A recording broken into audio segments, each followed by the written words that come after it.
Hey From fam, welcome to the Bin Zone. On today's video, we're talking about From Season 3, Episode 5, where Kenny just confirmed that there's a new evil creature lurking through the forest, which Jade may have let loose on the town by destroying the effigy.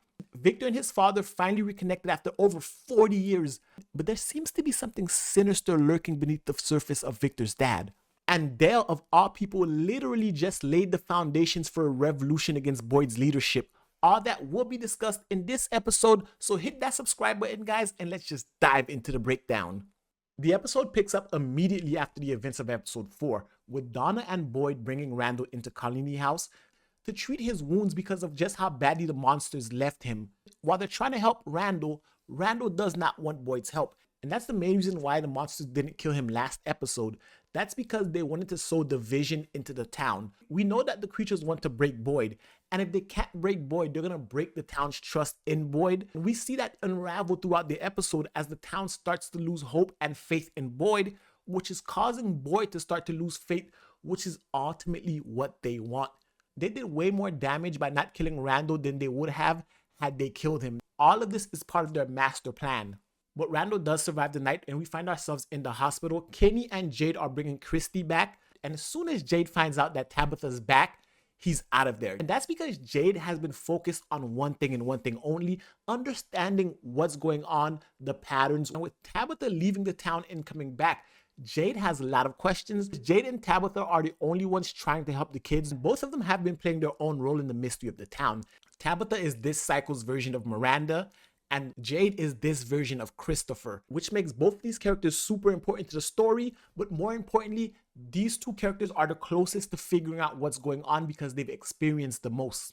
And this episode has a lot of tidbits of bigger mysteries. For one, Victor and Sarah were actually going to the tunnels to find Jasper, the evil puppet. Victor was petrified the first time he went to the tunnel. For him to want to go there and grab Jasper means that Jasper has bigger significance than we know of. Victor, Tabitha, and Jade are the three people that have been in those tunnels. Each of them had their own visions while in there, and the three of them are intrinsically linked to the patterns of the town. Victor being the connecting point between Tabitha and Miranda. Guys, remember, it's already been set up that Tabitha is the chosen one and Miranda was the chosen one before her. But what's really interesting is what role does Sarah have to play in this? Guys, remember the first season when the town was actually speaking to Sarah and guiding her? What role do you guys think Sarah ultimately has? If Sarah goes in the caves and ends up seeing the kids just like Tabitha and Jade, that would mean Sarah's deeper involved in this, and she may be in the cycle as well. As I want to shift gears a little bit and focus on Elgin and Julie, they played a major role this episode. In their conversation, we learned a lot about what's going on with Julie. We get a lot of different clues about what's actually going on with Elgin and the kimono lady and how he's opening up to the idea that she needs his help. But more importantly, with Julie, we found out her soul is still connected to the evils of this town. We kind of got a hint of that last episode with Randall when he still kept seeing the cicadas and hearing them. So we could see that he was still connected. Julie confirms it. While she does get attacked by cicadas, she does hear the screaming at all times, letting us know that her and Randall are still connected and they're still pawns to be used by the town in their back pockets. Especially given the fact that Julie and Elgin seem to be getting closer. And I don't know about y'all. Y'all let me know if y'all noticed this. I think they were flirting with each other and they might be developing something romantic. And that's when they'll strike, because Elgin is already haunted by the kimono lady and the town is stuck to Julie's soul at all times. Allowing their potential love to blossom and then crushing that hope is exactly something this town would do. But while Elgin and Julie are getting closer, everyone in the town is in the diner and they're having a town meeting. It's during this meeting we really start to see Boyd lose control of the town. We're starting to see the town crack and how that's affecting Boyd. Even though Tabitha is answering their questions to the best of her abilities, and I agree with most of the town, Tabitha should have told somebody. Essentially, Tabitha did nothing to help anybody but bring Victor's dad back. So everyone thinks it was a wasted trip and they call her out for it. They call Boyd out for it. And Dale is done talking. Dale has been boiling over for a few seasons now. We know what happens to him at the end, and we're going to get to that. But ultimately, he takes charge and leaves the meeting, which essentially destabilizes Boyd's control over the town. And we see the effects of it spill over on Boyd when the officer Acosta comes to talk to him. Granted, she did kill somebody, but she offered her help. She's a trained police officer who would make the perfect lieutenant for Boyd. She's an officer who deals with people and helps the community, or they're supposed to anyway, but we know how that goes. And instead of Boyd listening to her and taking her advice, he berates her and he lets his anger out on her. And that's exactly what the town wants. Boyd is already on edge and he couldn't think straight. Notice how after she leaves, Boyd actually thinks about it for a second and realizes she's right. But because of what the monsters are doing and the way they're pulling the town apart, everywhere he goes, he's being second guessed. In the town hall meeting, Fatima, Ellis, Dale, and now this new person who's not even here 24 hours is also second guessing Boyd's leadership. You see how it's weighing on him, and it's ultimately feeding into the downfall of the citizens of Fromville. But with this being episode 5, it's the halfway point of the season, and now they're setting up the second half. Because now that Ellis knows what Fatima's eating, they didn't really get into his reaction to it. But now that he's aware, is he going to allow her to continue eating rotten vegetables? She didn't tell him about how she was eating a person. But I think, I don't know about you guys, but I think any sane person would not allow her to keep eating people. But more importantly, if she doesn't eat anything, what will happen to the child? We already know this thing is evil. If she doesn't feed it, could it be possible that it starts eating her from the inside? Because it's going to have to consume something. We already know the monsters, when they eat people, they attack them from the stomach. That could be a connection right there.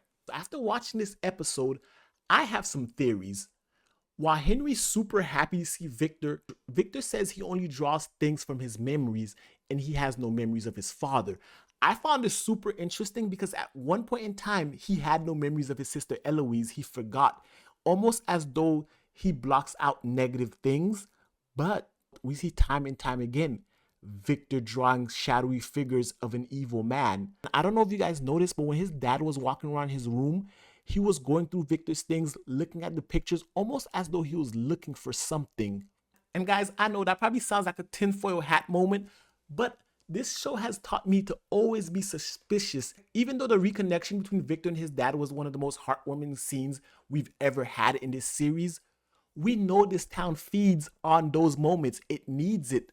And ultimately, that setup is there. Because not just the fact that his dad is in the town, let's not forget earlier in the episode when Boyd is talking to Kenny and Kenny tells him there's something out there. He's heard it for the second time in a row. We thought it was the creatures, but no, there's something walking around out there, and now that thing is loose. And the reason it's loose is because Jade dropped the effigy. I initially, I don't know about you guys, but I initially thought that that effigy was protecting the settlement from the monsters. But what if it was keeping something inside, and that something was walking around through causing noises? It's not monsters, it's something else. Kenny confirmed this, and those things, instead of keeping spirits out, they were keeping something in. And now that Jade destroyed it and they're back in town, he's let loose a bigger evil. And it's super convenient that the totems that were holding something in, the moment they go down, Victor's dad also shows up in the town, almost as though Miranda was running away from him with her kids and left him behind. And now that he's here, he was the great evil. There's a connection there. I'm not crazy. You guys let me know in the comment section below, because I think it's something there. And Jade would agree with me, because everything may seem random, but there's threads connecting it all. And that's what Jade was telling Tabitha when they're at the faraway tree.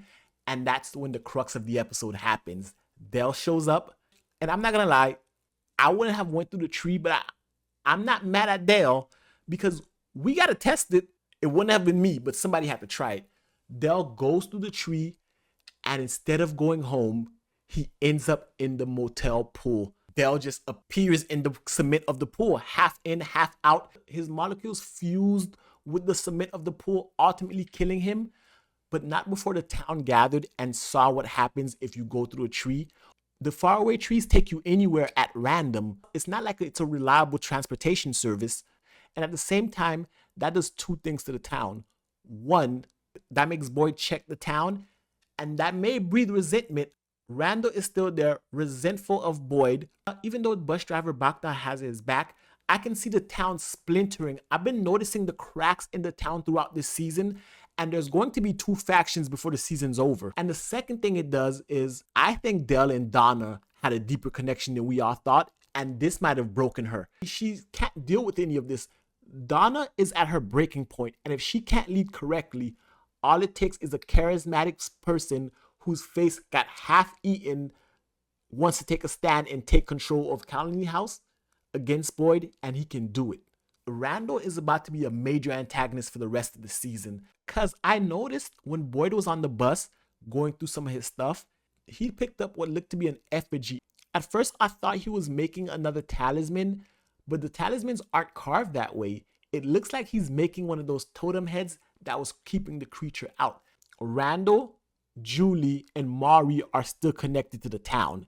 Something deeper is about to go down, and I'm just putting the pieces together. But if you guys have any theories, let me know in the comment section below. And guys, if you like this video, give it a thumbs up, hit the subscribe button. Check out some of my other From Theory videos up here. And guys, until next time, peace.